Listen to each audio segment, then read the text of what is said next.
Vítejte u podcastu Jak na to. Já jsem Nikola a jsem tady se svojí kamarádkou, kolegyní a zakladatelkou společnosti Jak na to Aničkou. Ahoj Aničko. Ahoj, zdravím vás. Aničko, proč jsi založila společnost Jak na to?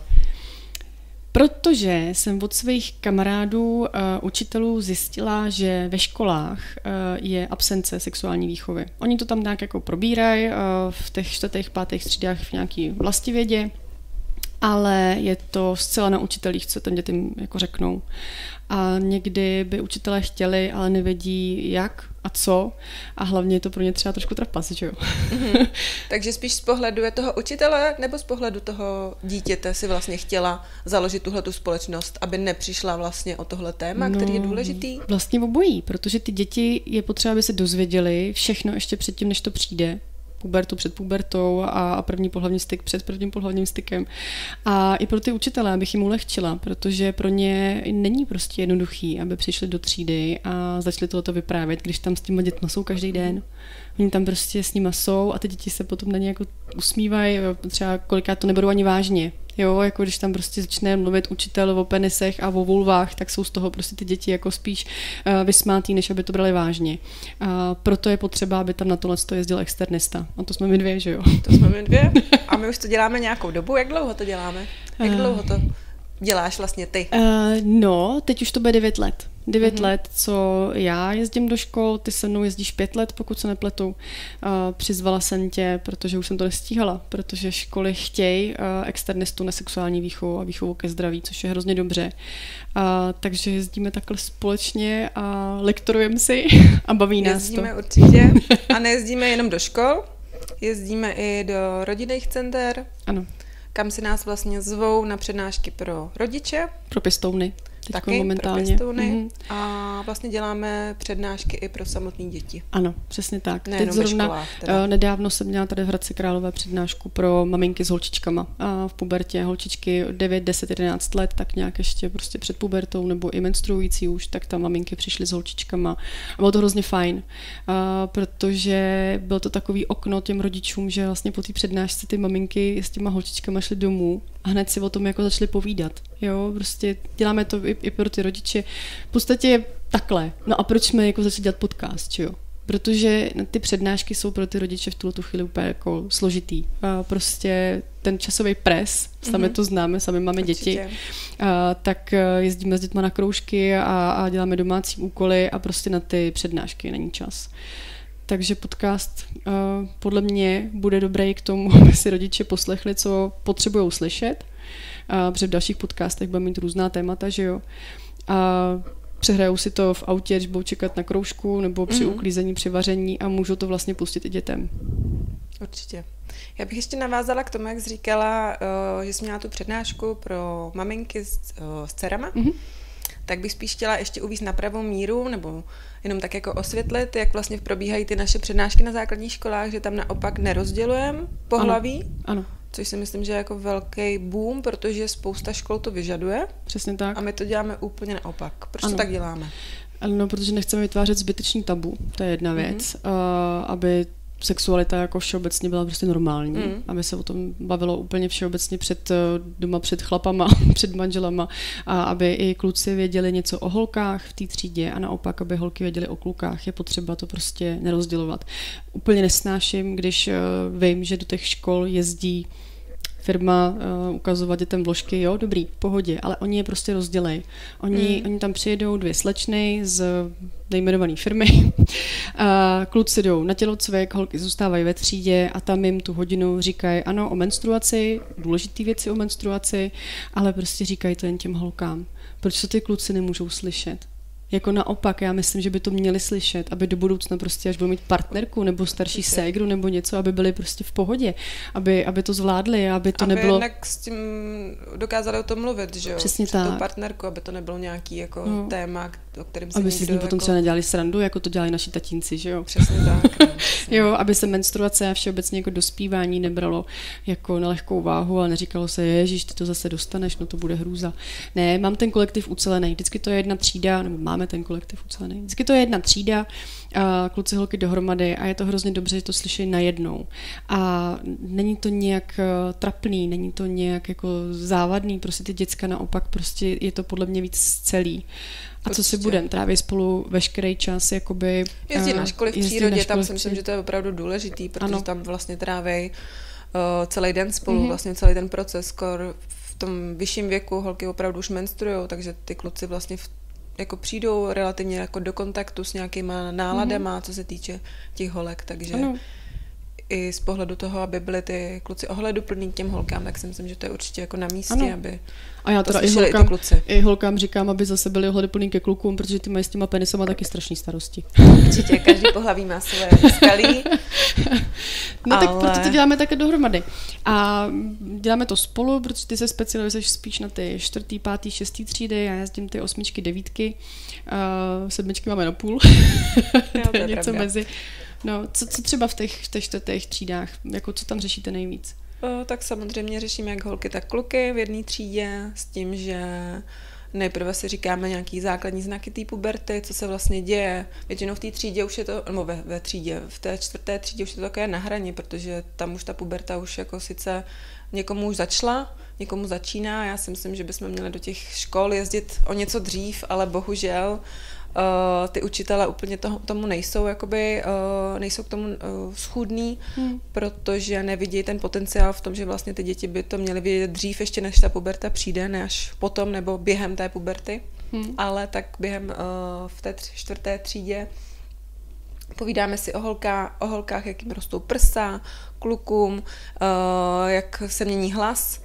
Je to různé, máme tam nějaké aktivity, aby to nebyla jen taková strohá přednáška, aby se trošku ty děti jako do toho zapojily. Jsou tam anonymní dotazy na konci, což je velká zábava pro ty děti. Protože ale vlastně, i pro nás. Určitě. Každá ta třída je trošku jiná. Někdo je takový usedlej, že se neptá, někdo naopak hned po 5 minutách vykřikuje, ptá se na spoustu věcí. Ono vesměs jako ty děti mají povědomí o sexuální výchově, ne, že ne?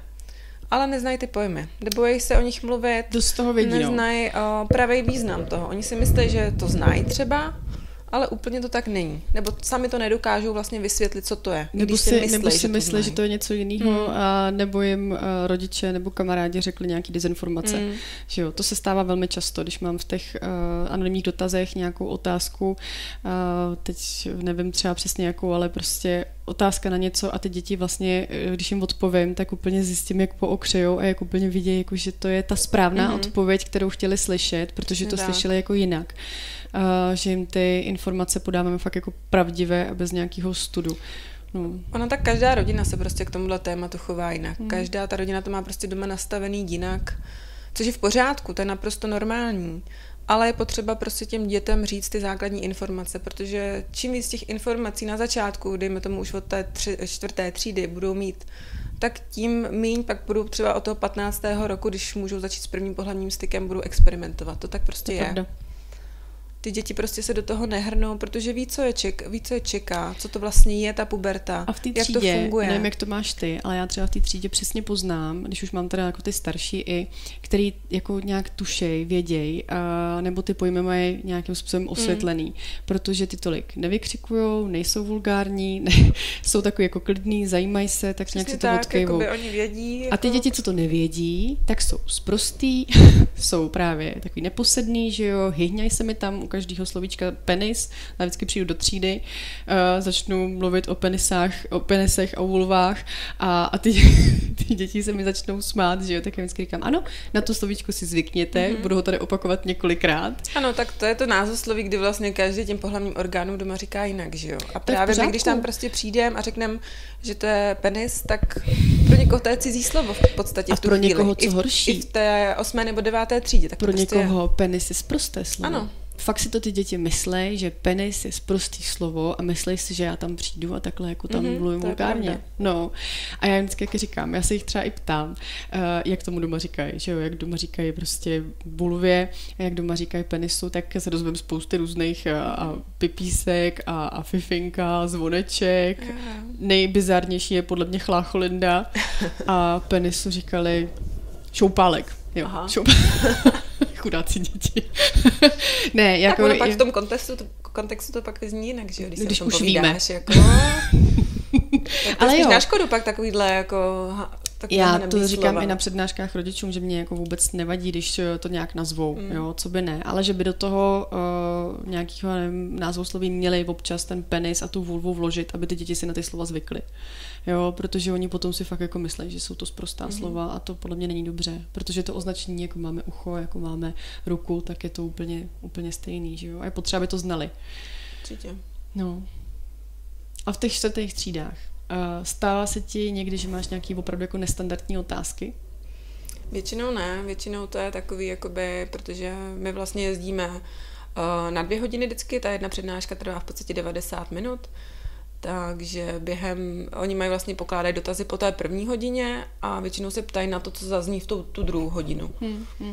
Je pravda, že ty mladší děti se spíš ptají jako hned. Jakože mám zkušenost, třeba když jsem k těm mladším jezdila, že se opravdu přihlásí a nestyděj se. Jako asi nejčastější otázka u těch menších dětí je, co to je sex. Jo, to je taková nejčastější otázka, že ten význam toho slova vlastně neznají. Nebo co to je pohlavní styk, jak se dělá pohlavní styk.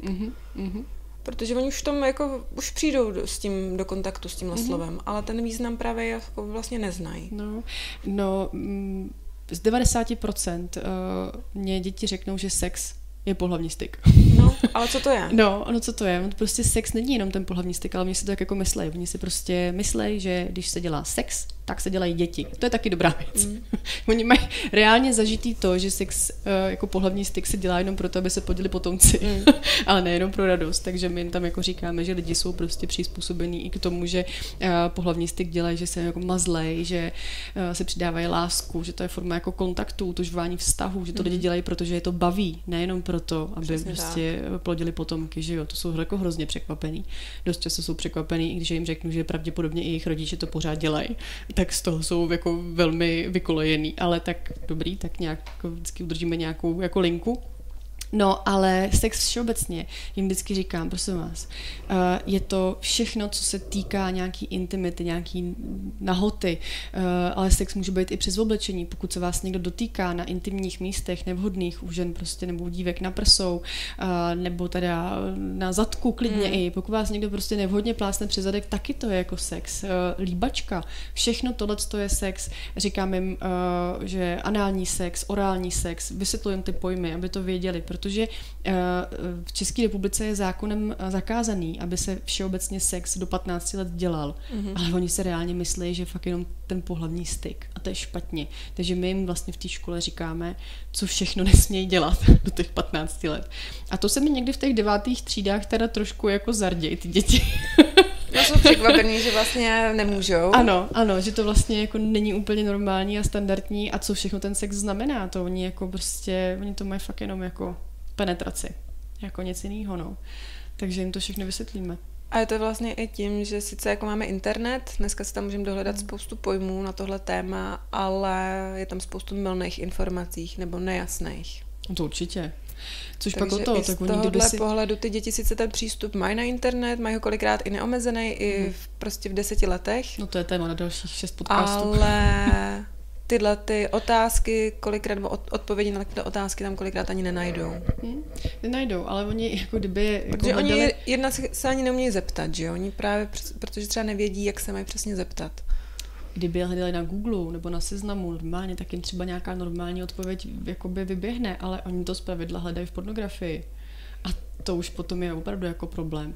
Že jo, tak jim samozřejmě tam říkáme, že nesmějí do 18 let koukat na pornografii, říkáme jim i proč, ale jako oni na to prostě občas kouknou a i když mají telefony třeba od rodičů, nějaký ten family link nebo něco takového, tak se k tomu dostanou prostě přes spolužáky, přes starší sourozence, přes starší kamarády a jako oni nevědí, co to je potřeba jako je s tím seznámit, že pornografie je nahraný film, jo, nebo prostě jako jim to říct, jako proč jim to neříct, oni se s tím setkávají. Seznámit právě v takovémhle věku, nejenom třeba až kolem toho 15. roku, ale daleko dřív.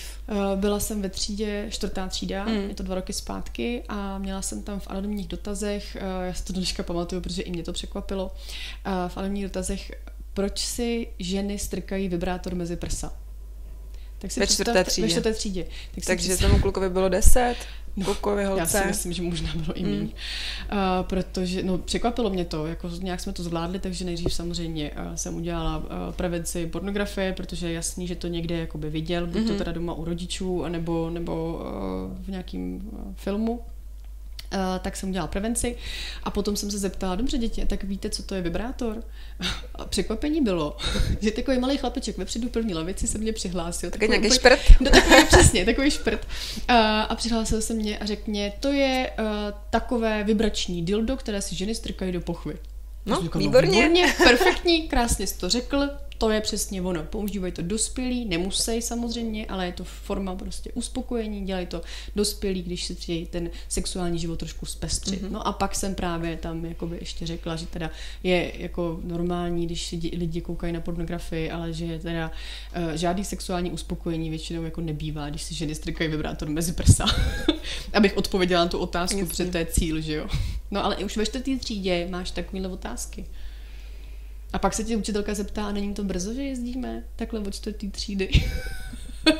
A není to pozdě? Není to pozdě, přesně. Není to pozdě, teď je přeci hlavně dobře, aby to ty děti slyšely ještě předtím, než to všechno jako přijde. A hlavně se zeptají cizího člověka v podstatě, který ho uvidí, dejme tomu jednou za rok, když tam jezdíme takhle opakovaně, protože se vlastně bojí kolikrát zeptat mamky doma. To je vlastně možná kolikrát ten poslední člověk někdy. To je pravda. To je pravda, protože učitelky nebo kamaráda, že jo? Neberu to tak, že by rodiče nechtěli. Jo, oni kolikrát jako chtějí.